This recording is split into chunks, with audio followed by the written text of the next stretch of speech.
जैसे आपको मालूम है कि एक भारत सरकार और स्टेट गवर्नमेंट, हमारे माननीय प्रधानमंत्री जी और हमारे जो लोग हैं, हमारी जो महिलाएं हैं, हमारे जो बच्चे हैं, उनके पोषण के लिए, उनका अच्छा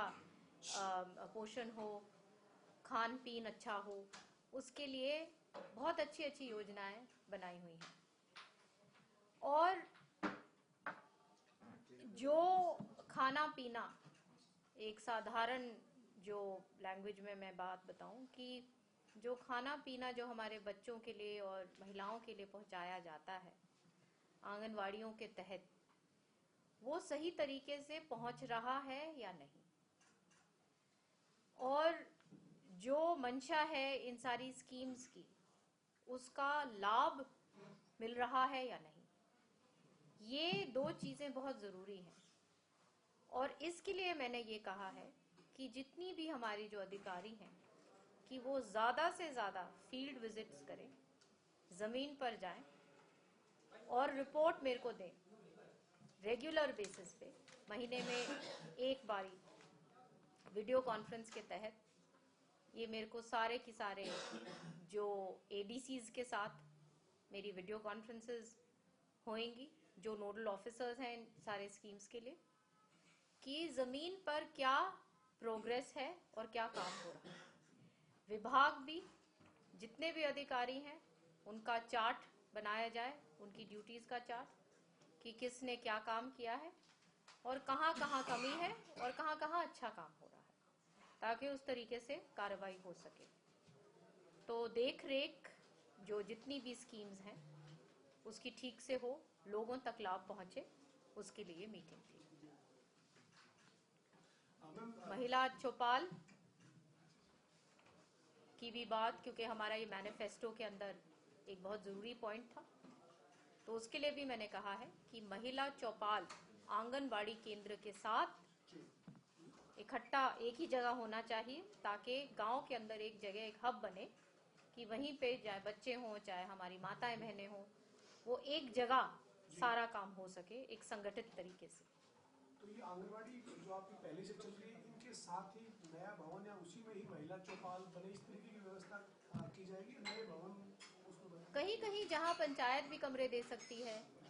ये अलग अलग तरीके से जहां नए बनाने हैं,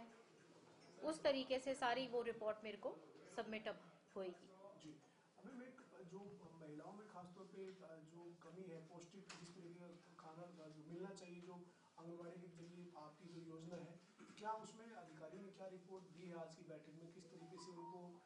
पौष्टिक आहार जो दिया जा रहा है? देखिए, मेरे आते ही सबसे पहले मैंने एक बहुत स्ट्रेस मैंने एक चीज को दिया कि विटामिन डी एक बहुत इम्पोर्टेंट विटामिन है हेल्थ के लिए, स्वास्थ्य के लिए, और उसके लिए मेरे को ये अब सबमिट कर रहे हैं अपनी रिपोर्ट कि विटामिन डी को लेके हमारा जो ग्रामीण में जो हमारी महिलाएं हैं उनकी क्या स्थिति है, क्या हेल्थ है, क्योंकि ये हेल्थ से रिलेटेड चीज है। तो इसमें आज ही हमने बात करी है कि हम हेल्थ मिनिस्ट्री के साथ बैठेंगे और वो जो भी हमें जिस तरीके से हमारी फाइंडिंग्स होंगी उस प्रकार से हम काम करेंगे और हेल्थ चार्ट्स बना के इसके ऊपर कार्रवाई करेंगे। इसके अलावा जितनी भी जो खाने की, जो पीने की, जो हमारे बच्चों के लिए, हमारी महिलाओं के स्वास्थ्य के लिए जो गवर्नमेंट की तरफ से आंगनबाड़ी में जाता है,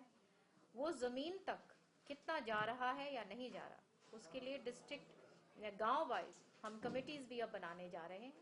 ताकि वो गांव में एक देख रेख लोगों की भी रहे कि ये आना चाहिए, ये नहीं आया, ये चीजें होनी चाहिए आंगनबाड़ी में, ये नहीं है, ताकि एक अधिकारी भी अपना काम करे और लोग भी जागरूक होके कि ये चीजें होनी चाहिए, और कोई बात अगर ऐसी आती है तो वो फिर मेरे सामने आए, उसके ऊपर फिर हम कार्रवाई कर सकते हैं। प्रधानमंत्री आ रहे हैं 9 दिसंबर को, एक योजना का शुभारंभ करें, सखी योजना। ये केंद्र सरकार की बीमा योजना से जुड़ी योजना है, लेकिन महिला एवं बाल विकास विभाग के नाते महिलाओं की वहाँ भागीदारी ज़्यादा से ज़्यादा हो, इसको लेकर भी आने वाले दिनों में बैठक करेंगे या कोई चर्चा हुई है? अभी जब सूची इस बार इस प्रधानमंत्री जी का बहुत एक फ्लैगशिप प्रोग्राम रहा है, बेटी बचाओ बेटी पढ़ाओ, और उसमें काम बहुत हुआ है। उस काम को आगे ले जाना ज़रूरी है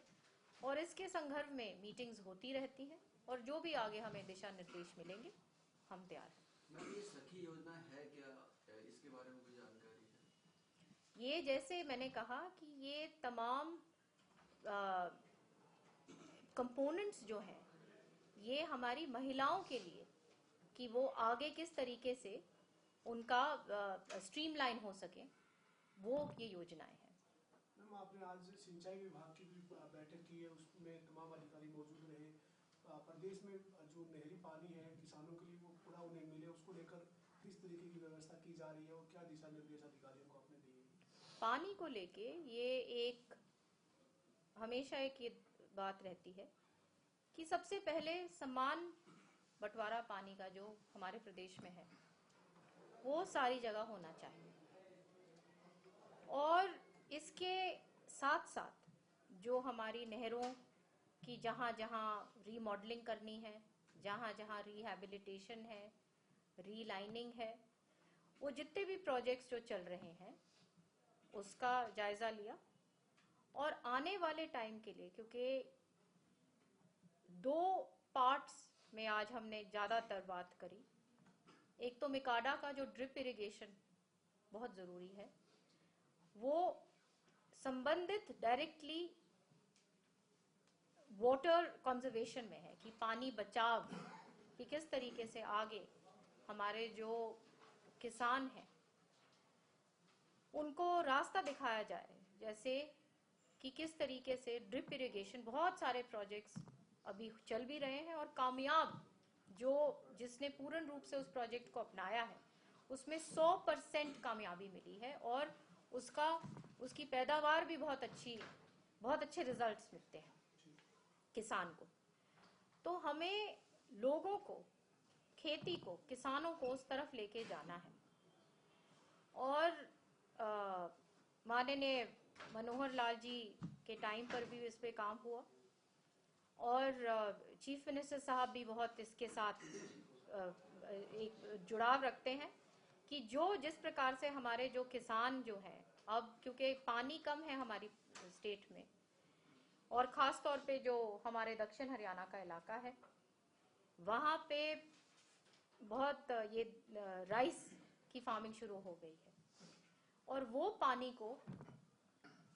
बहुत ज़्यादा खींचती है। तो उसके लिए भी, धान के लिए भी उसको किस प्रकार से प्रति एकड़ किसान को, तो एक योजना है जिसके तहत किसान को एक तरीके से रास्ता दिखाया जा रहा है कि यहाँ से हटकर हमें दूसरे फसल पे जाना है जहाँ पे पानी जो वहाँ की जो लोकल जो रही है, ट्रेडिशनल हमारा जो क्रॉप वहाँ पे रहा है। तो ये चीज़ें जो हैं ये बहुत इम्पोर्टेंट है। मिकाडा का जो अपना जो ड्रिप इरिगेशन जो प्रोग्राम्स हैं और वाटर कंजर्वेशन, जो बार बार जो पानी जो है वो पूर्ण रूप से साथ साथ जितना हम बाहर खींच रहे हैं पानी, उसको साथ साथ जो नीचे जो ग्राउंड वाटर है उसको भी हमने सुरक्षित रखना है, उसको वापस किस तरीके से धरती को वापस रिचार्ज करना है, पानी का बैलेंस बनाए रखना है। तो ये बहुत एस्पेक्ट्स हैं और इसके लिए हम समर्पित हैं, ये हमारी सरकार समर्पित है, क्योंकि जैसे आपको पता है कि जल है तो जीवन है। मैम, कई जगह देखने को मिलता है टेल तक पानी नहीं पहुंच पाता, उससे पहले कई किसान जो पानी को लिफ्ट कर लेते हैं या बीच में पाइप डाल के चोरी करते हैं। तो इस प्रकार से कुछ लोगों को उन पर शिकंजा कसने के लिए भी कोई बैठक में चर्चा हुई कि टेल तक पानी प्रॉपर पहुंच जाए। बिल्कुल, इसमें कोई संदेह ही नहीं है कि टेल तक पानी पहुंचाना बहुत जरूरी है और पहुंच भी अब जहां जहां पहले दिक्कतें थी बहुत हद तक पानी पहुंच भी रहा है। और डिस्ट्रिक्ट वाइज यहाँ पे भी मेरी अब वीडियो कॉन्फ्रेंस के तहत ये सारी मीटिंग्स अब ले रहे हैं कि कहाँ कहाँ दिक्कत आ रही है और उन दिक्कतों को हमने किस प्रकार से उनका वो हटवाना है। जहाँ जहाँ हमको पब्लिक हेल्थ के साथ जहाँ हमारी टाई अप की ज़रूरत है, जहाँ फॉरेस्ट डिपार्टमेंट की ज़रूरत है,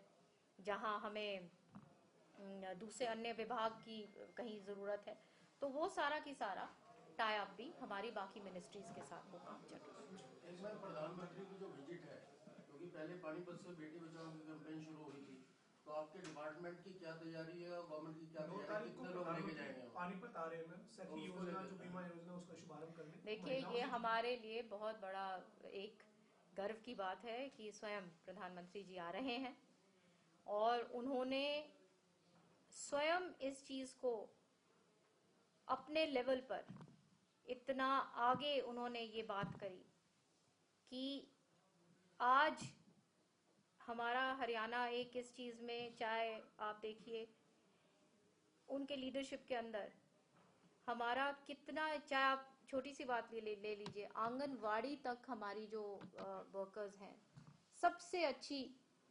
जो वेतन है हमारी आंगनवाड़ी वर्कर्स को मिलती है। तो ये जो मिनिस्ट्री है, ये रात दिन लगी हुई है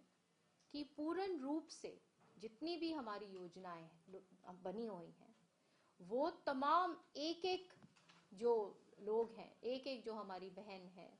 माता है, बच्चे हैं 6 साल के जो नीचे जो हमारे मिनिस्ट्री के अंदर आते हैं, उन तक ये फायदा पहुंचे। किसानों का एक क्वेश्चन है कि पैदल दिल्ली की ओर जाना चाह रहे हैं और उन्होंने ऐलान किया 6 तारीख को सबको बॉर्डर बॉर्डर पे, इस तरीके से देखिए, किसान हमारा रीढ़ की हड्डी है और जैसे आपको पता है कि तमाम हमारा तो कृषि प्रधान प्रदेश है, कोई भी दिक्कत है, कोई बात है, वो बात करें और समाधान हर तरीके से ये सरकार जो है वो तैयार है। Thank you.